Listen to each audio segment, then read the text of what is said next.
On the reverse side of the ephod breastplate were two cube-shaped devices known as the Urim and Thummim. These resembled a dice and vibrated in harmony with the etheric energy received via the teraphim and ephod. The Urim and Thummim were made from magnetized stones, and the vibrations they emitted were used to clarify information received from spirits. The words Urim and Thummim mean lights and accurate truth.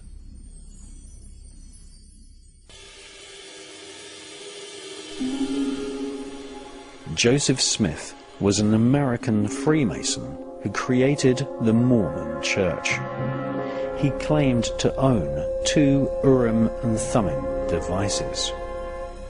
Joseph Smith's mother claimed her son inscribed and invoked the spirit of Abraxas into a magic circle.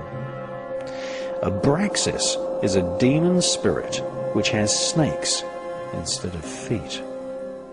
The magical incantation abracadabra comes from this spirit's name. Abracadabra is the Arabic name for this demon, who is described in ancient magical texts as a king of 365 genies who in turn rule over each day of the year.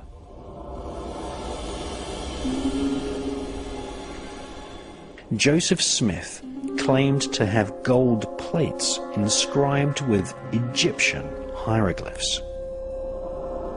He made several magical tablets containing ancient symbols which are traditionally used to summon spirits. Many of the symbols Joseph Smith used are copied directly from the Goetia Book of Demon Worship.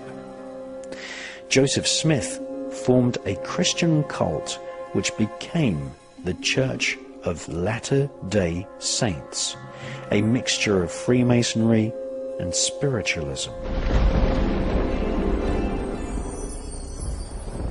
In 1844, Joseph Smith attempted to become President of the United States and distributed thousands of leaflets with occult symbols.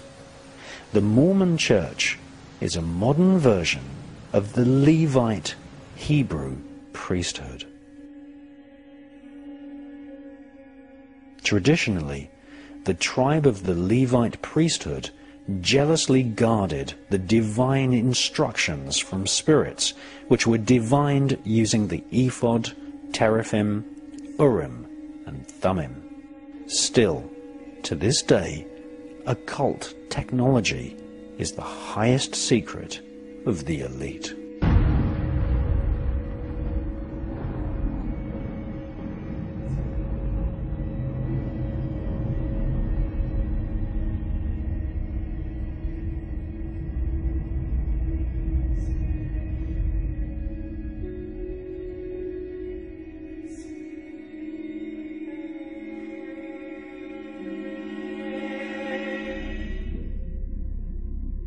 The ancient crystal technology of the ephod is still in use to this day.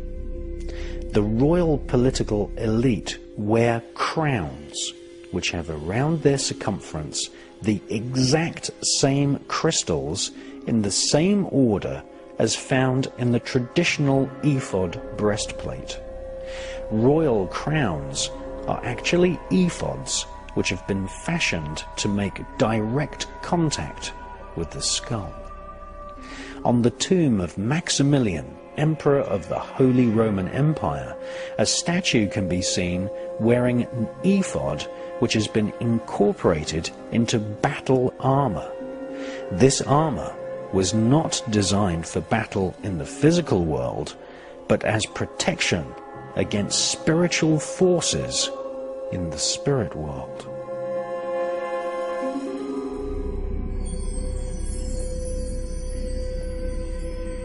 Many crowns feature the Maltese cross, which is an emblem used worldwide by Satanists, Masonic fraternities, and magicians.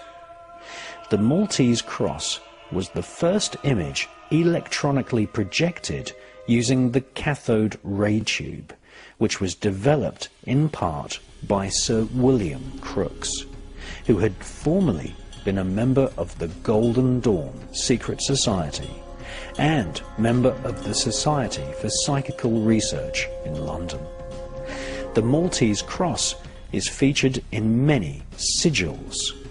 Sigils are magical emblems which are etched onto a crystal ball or a black mirror and then stared at by the magician until the face of a spirit appears.